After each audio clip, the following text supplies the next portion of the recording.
구약시대 선지자를 히브리어로 나비라고 합니다. 그래서 통상적으로 하나님께서 이 선지자를 불러서 하나님으로부터 계시를 받아 하나님의 뜻과 섭리를 전하는 대언자의 역할을 하는 것이 선지자입니다. 하나님께서 선지자를 부르시고 하나님의 말씀이 선지자에게 임함으로 사역이 시작되는데, 간혹 우리 편에서 이해하기 힘든 것을 하나님이 선지자에게 말씀하실 때가 있습니다. 예를 들면 예레미야 선지자에게는 아내를 얻지 말라, 결혼을 하지 말라라고 하나님께서 말씀하셨습니다. 또한 에스겔 선지자에게는 아내가 죽을 것인데 슬퍼하거나 눈물을 흘리거나 울지 말라라고 말씀하시는 경우도 있습니다. 또한 에스겔 선지자에게 하나님께서 말씀하시기를 사람의 배설물, 인분으로 빵을 구워 먹으라 라고 이렇게 말씀하시죠. 그러니까 이 에스겔 선지자가 하나님, 저는 부정한 것을 행하지 않았습니다 라고 이렇게 얘기를 하니까 하나님께서 그러면 비둘기똥으로 빵을 구워 먹어라 라고 이렇게 말씀을 하시죠. 또한 오늘 호세아서에 나오는 이 호세아 선지자에게는 음란한 여인과 결혼하여 음란한 자식을 낳으라고 하나님께서 말씀하시는 것을 보게 됩니다. 하나님의 말씀에 그대로 순종하는 선지자에게 사람들이 묻지요.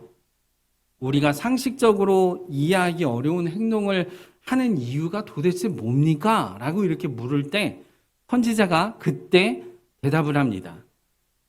이스라엘 백성을 향한 하나님의 마음과 뜻이 어떠함인지, 그들을 향한 하나님의 계획하심은 어떠하심인지, 그들에게 이 모든 이해하기 어려운 이 모든 것들을 통하여서 하나님의 뜻과 계획을 선포하고 전달하는 그런 모습을 보게 됩니다.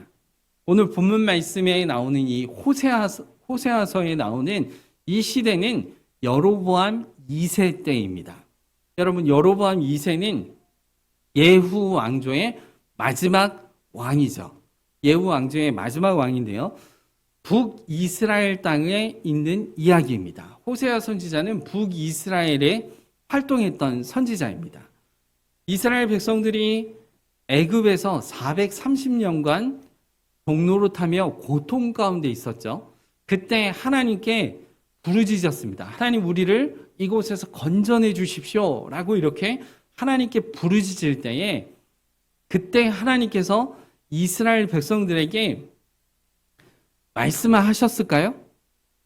말씀하셨나요?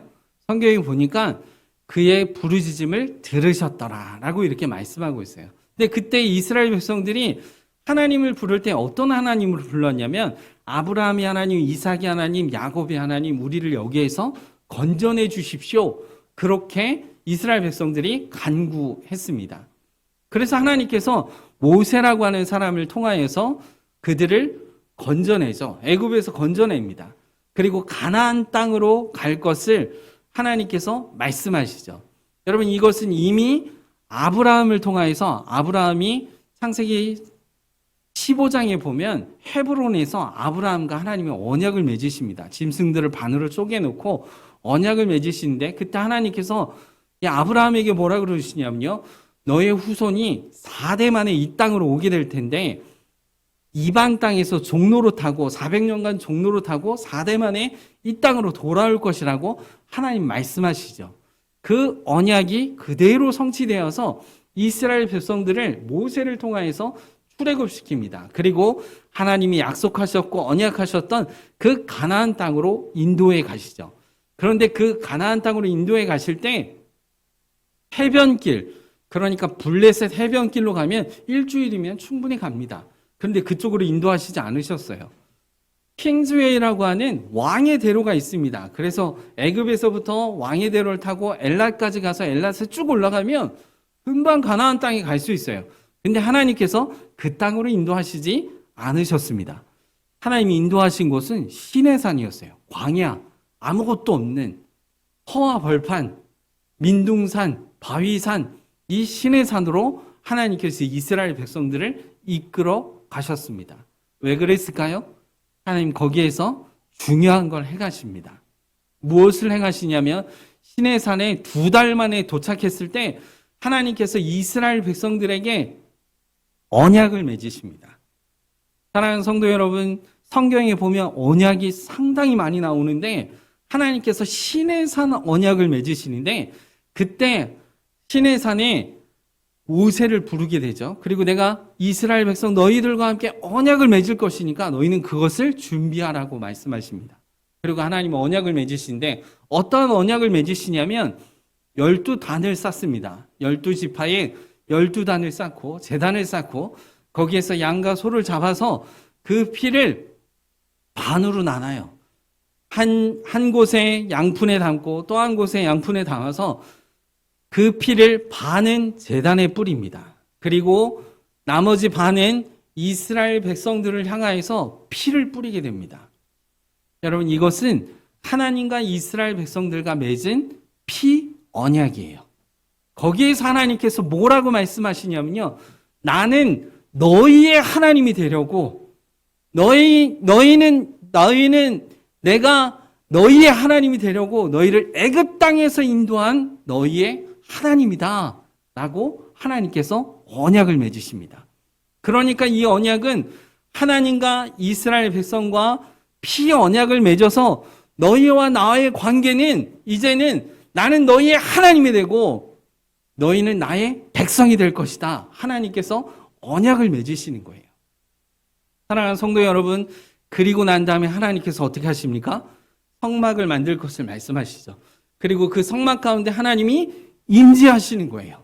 임재하셔서 그 전에는 아브라함의 하나님, 이삭의 하나님, 야곱의 하나님이었는데 이제는 가시적으로 성막 위에 있는 구름 기둥과 불 기둥을 보면서 하나님이 임재하시는 것을 그들이 눈으로 직접 보았어요. 그 하나님이 우리와 함께 하신다는 것을 알게 되는 것이죠. 그리고 이스라엘 백성들이 드디어 가나안 땅에 들어가게 되죠. 여러분, 가나안 땅은 쉽게 정복할 수 있는 땅들이 아니었어요. 길갈과 여리고성과 이 모든 튼튼하게 세워져 있는 이곳에 들어가는 것 자체가 불가능한데 하나님께서 이스라엘 백성들을 어떻게 하셨습니까? 그 땅으로 인도해 가셨어요. 그리고 그 땅을 정복하게 만드셨어요. 남쪽 땅도 점령하고 북쪽 땅도 점령하고 특히 북쪽에는 하소랑 야빈이 있었는데 철병거를 가지고 있어요. 오늘날로 말하면 탱크를 가지고 있었다라는 거예요. 그런데도 그 모든 지역도 하나님께서 이스라엘 백성들에게 내어주셨어요. 할렐루야. 예, 제가 너무 빠르게 얘기하나요? 아무런 감동이 없으신 것 같아요. 하나님께서 완전하게 가나안 땅을 약속하신 대로 아브라함에게 약속하신 대로 가나안 땅을 주셨다고요. 그리고 난 이후에 하나님께서 그들 가운데 함께하여 주셔서 다윗이라고 하는 마치 하나님의 대리 통치자처럼 하나님을 잘 섬기는 다윗 왕을 세우게 되죠. 그리고 다윗이 통일 왕국을 이루고 그 이후에 그의 아들 솔로몬이 왕이 됩니다. 솔로몬이 왕이 되었을 때는 하나님께서 부와 명예와 지혜와 모든 것을 더하여 주셔서 어마어마한 부를 누릴 수 있는 그런 시대였습니다. 그런데 하나님께서 이렇게 언약 맺으신 백성들이 하나님을 섬겨야 되고 그 하나님이 어떻게 우리를 인도해 주시고 이 땅 가운데 있게 하셨는지 잘 아는 이스라엘 백성들이 하나님을 배반하죠. 하나님을 배반하고 우상을 섬기는 일들을 행합니다.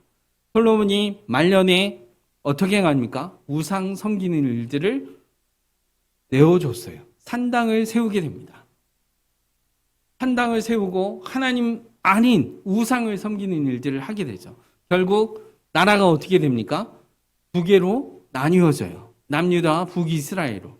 그리고 북이스라엘에 여로보암이 또 남유다는 르호보암이 있으면서 여로보암이 남유다에 있는 성전에 못 가게 하기 위해서 가면 다 백성들이 글로 갈까봐 단과 베델 사이에 금송아지를 만들었어요.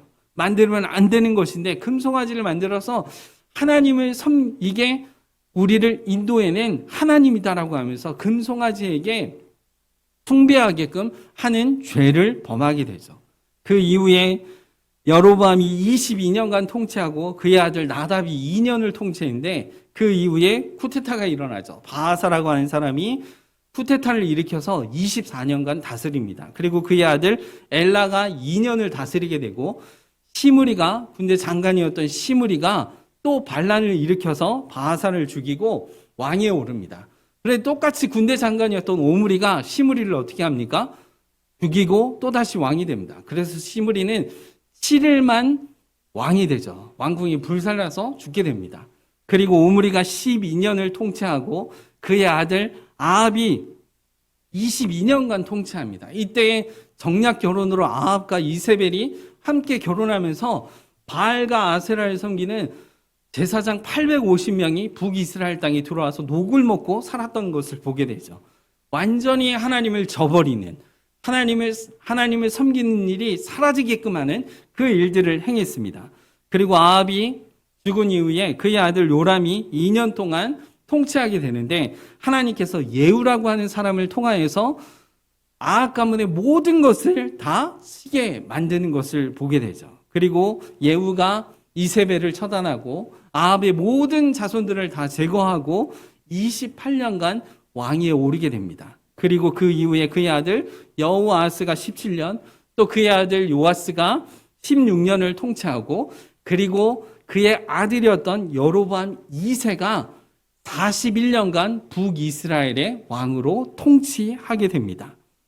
여로보암이 BC 931년에서 여로보암 2세 때까지, 여로보암 2세는 BC 753년인데 토탈 약 180년간 금송아지와 바알과 아세라 우상을 섬겨왔던 것을 보게 됩니다.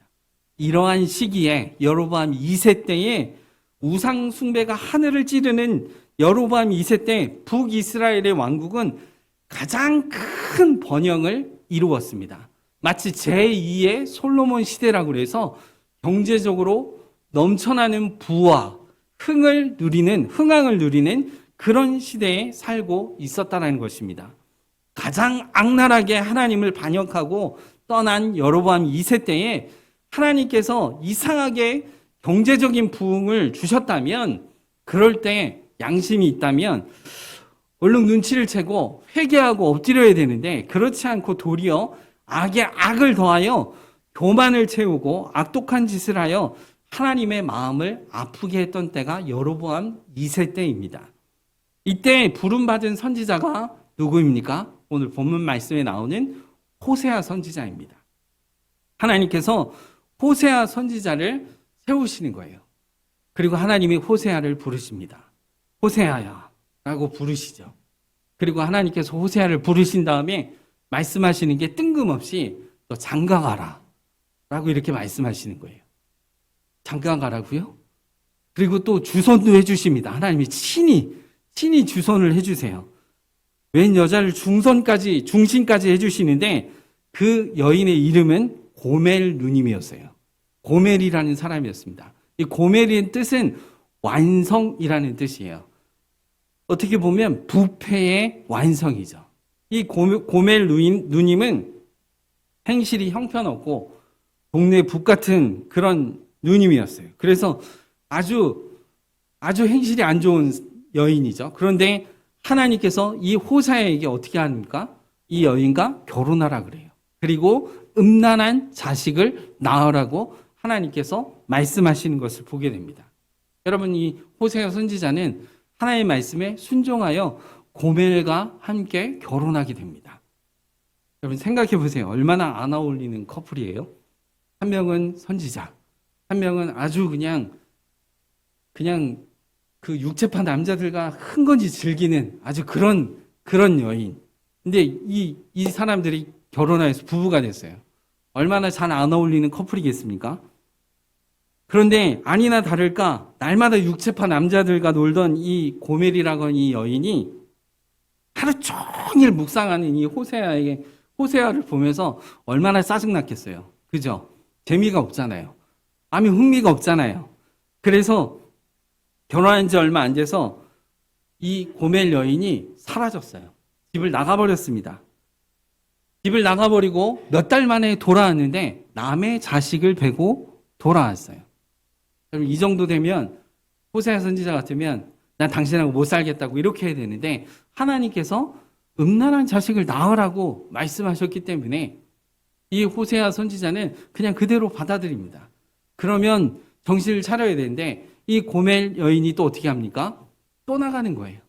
또 나가서 또 다른 남자의 자녀를 임신해서 또 들어오는 겁니다. 이렇게 한 게 반복되어서 3명의 자녀를 낳게 됩니다.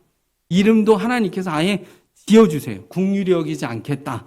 내 백성이 아니다. 라고 하나님께서 자녀의 이름까지 이렇게 지어주게 되는 기가 막힌 일들을 호세아가 담당하게 되는 것을 보게 됩니다.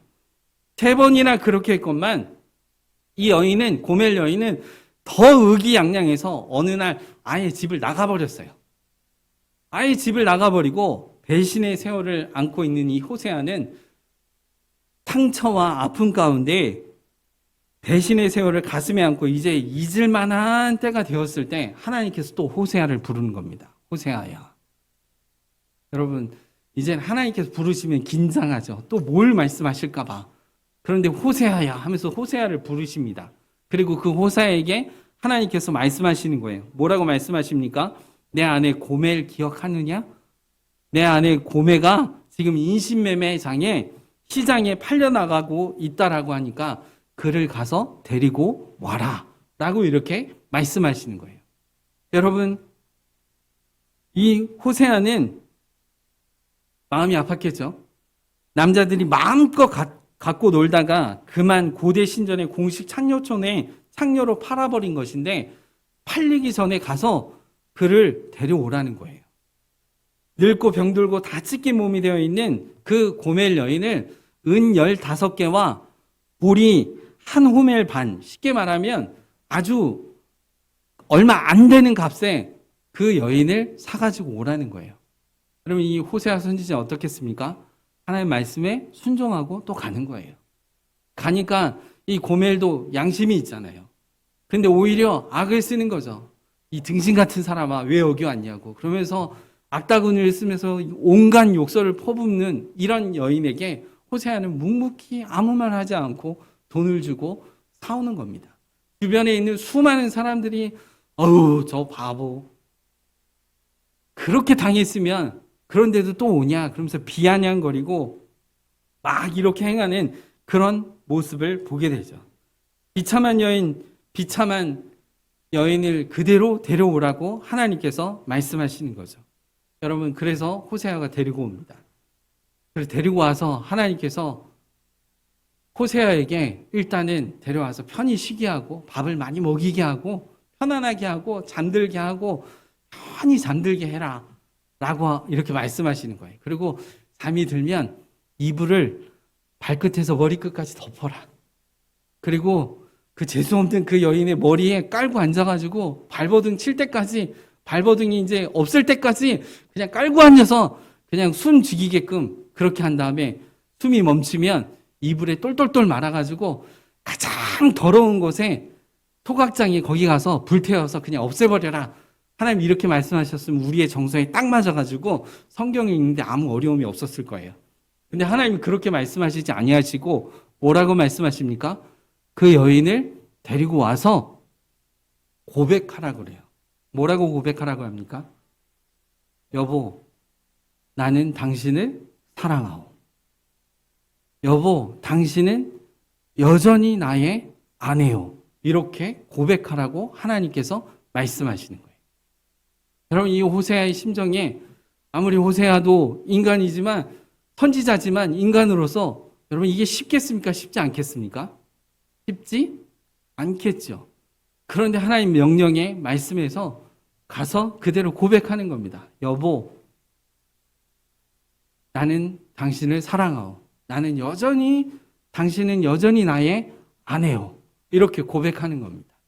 여러분, 그 말을 고백할 때 이 고멜이 듣고 믿지 않는다면 개역 성경에는 이렇게 말하고 있어요.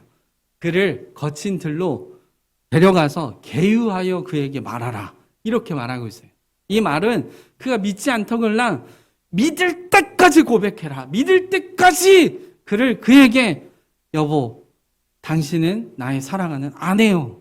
여전히 당신은 나의 아내요. 난 당신을 사랑하오. 이 고백을 믿을 때까지 하라는 거예요. 사랑하는 성도 여러분, 호세아는 그 명령에 그대로 행합니다. 여러분, 호세아가 마음이 어떻겠습니까? 괴롭겠죠. 그날 밤 주님이 호세아에게 찾아오십니다. 그리고 호세아에게 말씀하시는 거죠. 호세아, 너 마음이 무겁지? 괴롭지? 오늘은 너 이야기 말고 내 이야기를 좀 해보자. 나는 이스라엘 백성들을 애굽 땅에서 인도해내 갖고 여기까지 인도해 왔는데 그들은 끊임없이 반복하여서 나를 배반하고 우상을 섬기고 나를 우습게 여기며 나를 멀리하고 나와 상관없이 내가 싫어하는 모든 것들을 행하는 이때에도 나는 그를 버리지 않았다. 나는 그들을 사랑하는 내 신부로 맞이하였다. 내가 그렇게 피 언약을 맺고 내가 너희의 하나님이 되리라. 너희 백성은 내가 너희를 이끌어내어서 너희의 하나님이 되라고 여기까지 인도하신 하나님이라고 약속하신 그 약속을 저버리지 아니하시고 끝까지 하나님께서 이스라엘 백성들을 나는 포기치 못하겠다. 나는 너를 사랑한다. 너를 끝까지 이스라엘 백성들을 놓지 못하겠다. 너 호세아, 고멜이 그렇게 다른 남성의 자녀를 낳고 올 때 너 마음 괴로웠지? 나 역시 이스라엘 백성들이 반역할 때마다 괴로웠지만 난 그들을 절대 포기할 수 없다. 그들을 향한 국률의 마음이 오히려 내 안에서 불붙는 듯 견딜 수가 없구나. 호세아, 내가 내게 내 아내를 되사오라고 한 것처럼 나도 그들을 내 마음속에서 단 한 번도 지어본 적이 없다라고 하나님께서 사랑의 고백을, 이스라엘 백성을 향해서 사랑의 고백을 하는 것이 오늘 본문 말씀이에요.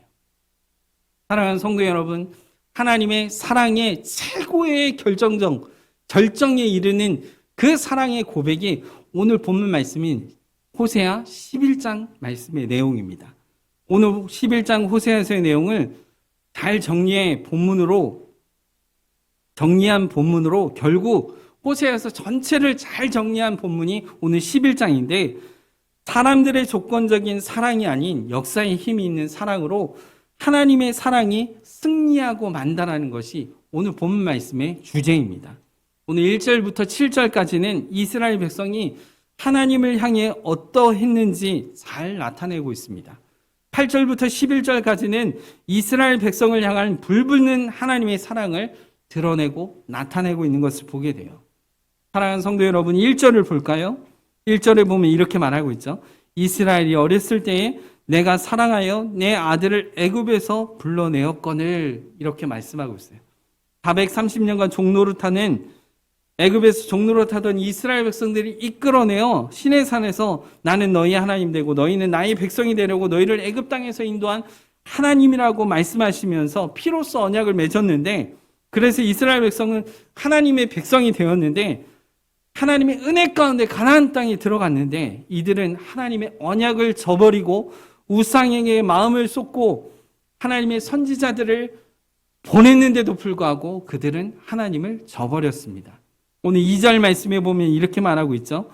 선지자들이 그들을 부를수록 그들은 점점 멀리하고 바알들에게 제사하며 아로새긴 우상 앞에서 분향하였느니라 라고 이렇게 말씀하고 있어요. 우상을 섬기는 일에 그들의 마음을 다 쏟았다라는 거예요.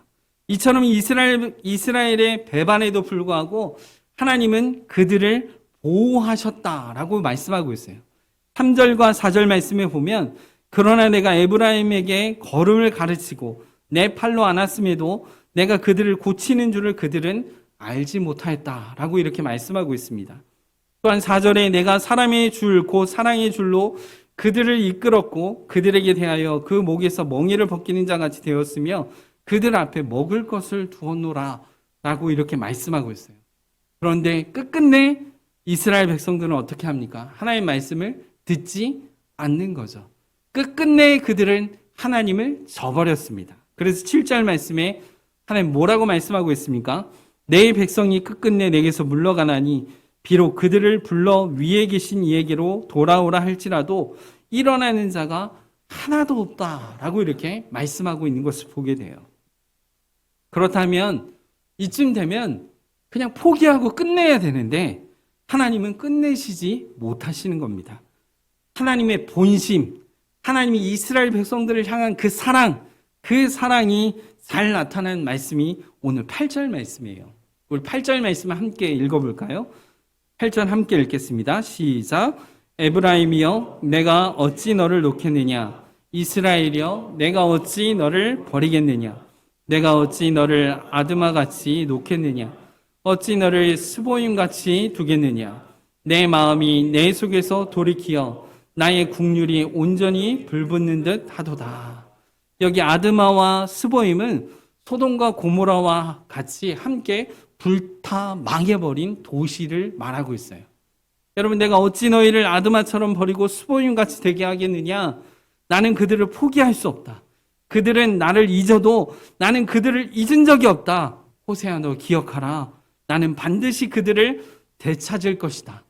그토록 음란하여 그들이 저버린 정절을, 그들의 더러운 과거를 기억도 나지 않도록 내가 모든 과거를 다 값을 치러주고 가장 완전하고 가장 순결한 처녀로 다시 만들어서 부끄러움 없는 나의 신부가 되게 하고 내가 공의와 정의와 은총과 국률로 그들에게 장가들어 그들의 신랑이 되리라.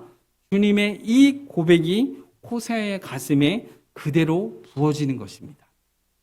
호세아가 고멜 여인 때문에 힘들어했던 그 마음 가운데서 하나님의 사랑이 어떠함인지 그대로 부어지는 거예요.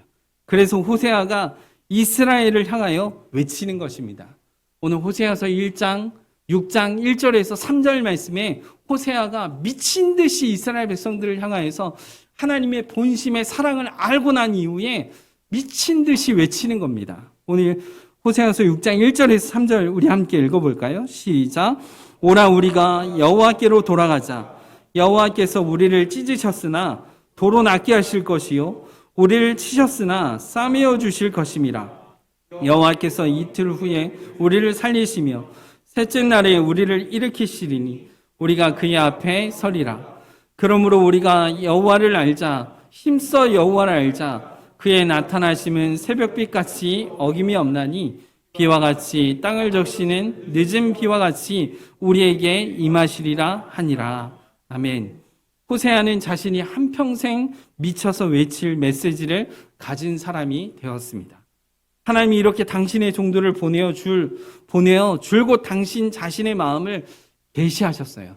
여러분, 이 호세아서 내용은 우리에게까지 연결됩니다. 하나님이 그토록 이스라엘 백성들을 사랑하셨던 그 사랑의 본심이 결국은 이 사랑의 본심이 그 아들 예수 그리스도를 내어주시기까지 하나님 우리를 사랑하시는 그 하나님의 사랑을 성취해 가신 것입니다. 사랑하는 성도 여러분, 저와 여러분이 하나님의 자녀가 된 것은 우리의 어떠한 이쁜 짓이 아니라 나의 어떠함에 근거를 두는 것이 아니라 하나님께서 우리를 사랑하셨고 먼저 사랑하여 주셨고 그 사랑이 스스로 하나님이 언약을 맺으시고 하나님 우리를 어떠한 죄의 모습과 정말 하나님 앞에서 우상을 섬기고 구원받을 수 있는 여건과 조건이 아무것도 없는 우리에게 하나님께서 그 아들을 내어주셔서 십자가에 못 박혀 죽기까지 우리를 사랑하시는 그 하나님의 사랑이 오늘 우리에게 복음으로 다가와 오신 것입니다. 사랑하는 성도 여러분, 하나님 우리를 거저 주신 것이 아니라 그 아들 예수 그리스도의 피값으로 우리를 하나님의 자녀로 삼아 주신 것이지요. 여러분, 그러므로 우리의 신앙생활의 모든 근본은 나에 있는 것이 아닙니다. 내가 무언가를 열심히 하고 내가 무언가를 행함으로 말미암아 저 의롭죠 라고 말할 수 있는 근거가 아무것도 없다라는 거예요. 오직 하나님이 우리를 사랑하사 그 아들 예수 그리스도를 우리를 이처럼 사랑하사 그 아들 예수 그리스도를 내어주시기까지 하나님이 우리를 끝까지 사랑해 주셨다라는 거예요. 사랑하는 성도 여러분, 여러분의 출생과 여러분의 삶이 다 다르지만 하나님께서 우리에게 하나님을 믿고 하나님을 섬기고 하나님 앞에서 예배드릴 수 있고 하나님과 함께 동행하는 삶을 살 수 있도록 인도하여 주신 것은 다른 사람이 아니라 내가 아니라 그 누구 어떤 사람이 아니라 하나님 바로 당신이었다는 것입니다. 하나님의 그 사랑이 우리에게 임하여서 값없이 은혜로 아무 조건 없이 우리를 사랑하시는 하나님의 그 사랑인 것입니다. 사랑하는 성도 여러분, 하나님과 언약 맺었던 이스라엘은 반역하고 떠나갔지만 그러나 그토록 사랑하신 주님의 본심은 어떤 상황에도 흔들리지 않으셨습니다. 결국 주님의 사랑은 끝이 없으셔서 그 사랑이 결국 역사의 산을 넘어서 그 아들 예수 그리스도를 십자가에 매달려 채찍맞고 매달리게 하고 죽기까지 하나님 우리를 사랑하신 그 사랑이라는 것입니다. 사랑하는 성도 여러분, 그 사랑을 우리가 잊지 말아야 되겠죠. 여러분, 이 사랑을 호세아 선지자는 이스라엘 백성들에게 외쳤습니다. 끊임없이 외쳤습니다. 여호와께로 돌아가자. 우리가 여호와를 알자, 힘써 여호와를 알자라고 호세아가 외쳐 불렀던 것입니다.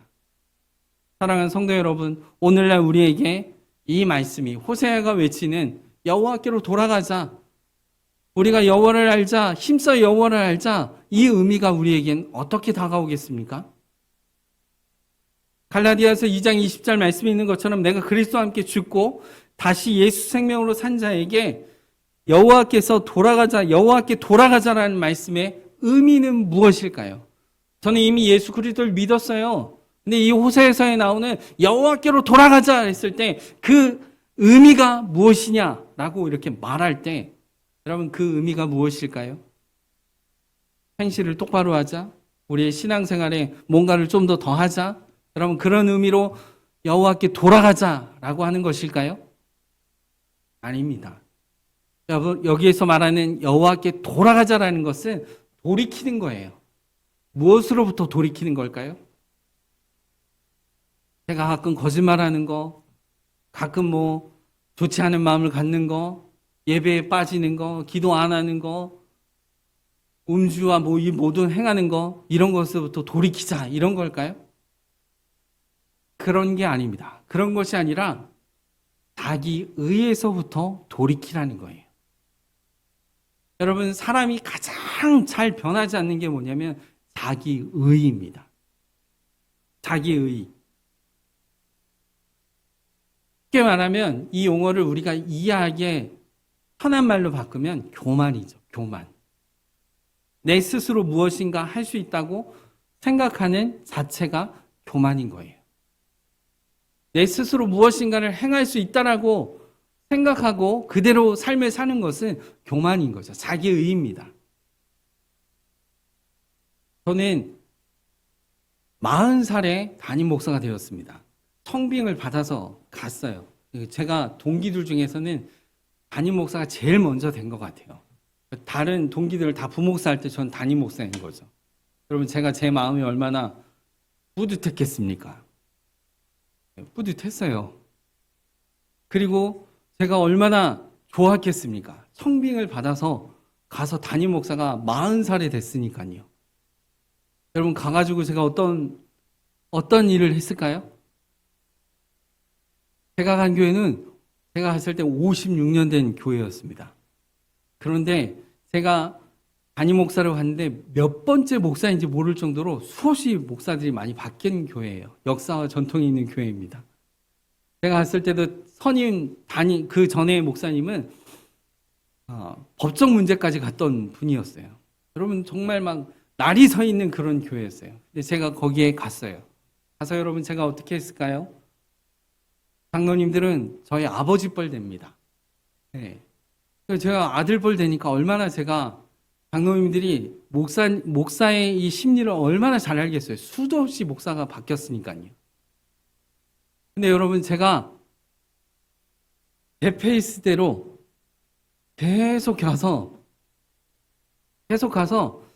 2년 만에 모든 걸 싹 다 정리했습니다. 그리고 장로님들이 제 앞에서 꼼짝을 못했어요. 왜냐? 저의 행실이 흠 잡을 게 없었어요. 아침에 새벽 예배 갔다 오면 집에 아이들 모아가지고 같이 아침에 성경책 5장 읽고 기도회 하고 이렇게 해야지 아침이 시작되는 거였습니다. 저녁 되면 학교 갔다 돌아오면 또다시 성경책 읽고 기도회 하고 이렇게 끝나는 게 하루 일과였어요. 흠잡을 데 없었습니다. 돈이요? 저는 돈 안 했습니다. 그리고 안수 집사님이 오토바이 매니아였어요. 주일날 어느 날 안 나오셨어요. 그래서 제가 어떻게 했는지 아세요? 수요일날 장로님들 다 오시라 그래가지고 한 손에는 성경책, 한 손에는 교회 헌법책 이거 딱 껴들고 그 집사님 찾아갔어요. 그 집사님한테 집사님 주일날 오토바이 타시면 되겠습니까? 아주 단도직입적으로 얘기를 했죠. 찔러서. 성경책 피고 안수 집사의 근본 무엇인지 헌법책 피고 안수 집사의 목적은 무엇이며 주주주주주주 얘기했어요. 안수 집사님은 어떻게 했어요? 큰형님뻘 되는 분이신데 이 집사님 어떻게 황당한 거죠. 뭐라 말은 안 할 수 없고 할 수는 없고 막 분위기가 이상해졌습니다. 하도 이상하니까 장로님이 한 번 이렇게 말씀하신 거예요. 아니 정집사 내가 안수 집사일 때 알잖아. 내가 주일날 얼마나 많이 빠졌는지. 근데 목사님이 이렇게 찾아갖고 얘기해 주는 거 봤어? 다 정집사 위에서 하는 얘기야. 뭐 이렇게 얘기를 하면 제가 또 말씀 가지고 막 이렇게 했습니다. 여러분 누가 봐도 저는 잘못된 게 없었어요. 흠잡을 게 거의 없었습니다. 그리고 당회를 하든 뭘 하든 모든 게 다 깔끔했습니다. 일 처리가 다 깔끔했고 완전히 안전화되었던 모습이었어요. 여러분 제 자랑을 하는 게 아니라 제가 얼마나 자기의에 빠져있는 사람이었는지 난 이런 사람이야. 난 이렇게 행했던 사람이야. 난 흠잡을 데가 없는 사람이지. 여러분 저에게 자기의가 얼마나 많았는지 전 잘못한 게 없어요. 누가 봐도 잘못한 게 아닙니다. 흠잡을 게 없는 사람이었죠. 그런데 여러분 하나님 앞에서는 자기의에 충만한 사람이었습니다. 아무 내 안에 일적인 것으로 피상적으로 하나님을 아는 부분이었지 그냥 내 안에서 자기의가 충만하여서 흠잡을 데가 없는 사람이었던 거죠. 그걸 자랑하고 그것을 얘기하는 그런 존재였던 것이죠. 여러분 그때 하나님께서 저를 너 이제 목회 그만하고 선교훈련 좀 받자 해서 선교훈련센터로 보내셔서 그 자기의를 깎게 만드시는데 수많은 시간과 수많은 연단과 수많은 것들이 있었습니다. 사랑하는 성도 여러분, 여호와께로 돌아가자라는 건 자기의를 버리자라는 거예요. 자기의를 버리는 것이 무엇입니까? 하나님 없이도 내가 얼마든지 할 수 있다라는 거예요. 오늘 여기 말씀해 보면 여호와를 알자, 힘써 여호와를 알자라고 했을 때 이 알자 했을 때 히브리 말로는 원에다라고 하고 라다트라고 하는데 여기에 어원에는 동사가 들어갔는데 그 동사는 야다입니다. 야다의 알다라는 뜻의 아는데 그냥 피상적으로 우리가 눈에 보이는 것들을 아는 것을 말하는 것이 아니라 인격 대 인격으로 부부간의 관계처럼 속속히 그 안에 모든 것을 다 아는 관계를 말하고 있어요. 여호와를 알자 했을 때 그냥 피상적으로 아는 그 알미 아니라 그 속에 주님과 나와의 관계 속에서 주님이 주인 되시며 주님이 나의 모든 것 되셔서 그분을 알아가는, 그분을 아는 그 알을 말하고 있어요. 사랑하는 성도 여러분, 말씀을 맺겠습니다. 우리의 삶 가운데에서 하나님이 우리의 삶에 관여하시지 않으신 일이 없습니다. 왜 난 자꾸 이렇게 망가지는 거야? 왜 자꾸 내 삶은 힘들어지는 거야? 왜 삶은 다른 사람과 비교했을 때 나는 왜 이렇게 어려워지는 거지? 나는 왜 고난이 오는 거지? 나는 왜 역경이 오는 거지? 나에게 왜 이렇게 질병이 오는 거지? 나에게 이런 환경이 오는 거지? 이런 상황이 오는 거지? 여러분 이때마다 하나님 어디 계신 거예요? 하나님 뭐 하시는 거예요? 하나님 살아계시면 왜 저에게 이렇게 안 해주십니까? 여러분 이런 호소와 이런 기도와 이런 모든 것을 행할 때마다 여러분 우리가 기억해야 될 것이 있어요. 그것은 무엇이냐면 하나님 우리 안에 개입하고 계신다라는 거예요. 하나님 우리를 이끌어 가신다라는 거예요. 그 일을 통해서 야다하여 아는 하나님을 아는 그 일에 우리가 힘써 나아가자라는 거예요. 사랑하는 성도 여러분, 말씀을 맺겠습니다. 주님은 나의 모든 것 되십니다. 주님 없이는 살 수 없습니다. 모든 것이 주님의 은혜입니다. 여러분, 이렇게 고백하는 것이 그냥 피상적으로 고백할 수는 있을지 모르겠으나 삶 가운데 어떤 어려움이 올 때, 상황이 닥칠 때, 환경이 안 좋아질 때, 그때에도 여러분 이 고백을 하실 수 있습니까? 주님이 나의 모든 것 되십니다. 주님이 나의 전부이십니다. 주님이 나를 이끌어 주시는 분이십니다. 내 인생에 주님 없이는 한순간도 살 수 없습니다. 주님 더 알기를 소망합니다. 주님, 저 주님 아니고는 살 수 없는 그런 존재입니다. 여러분, 이렇게 고백하실 수 있는지요? 어떤 상황과 환경이든 삶의 결을 주님과 함께 하면서 그 주님 앞에 우리의 모든 것을 맡기며 믿음으로 나아가는 저와 여러분의 삶이 되어지기를 예수 그리스도의 이름으로 축원합니다.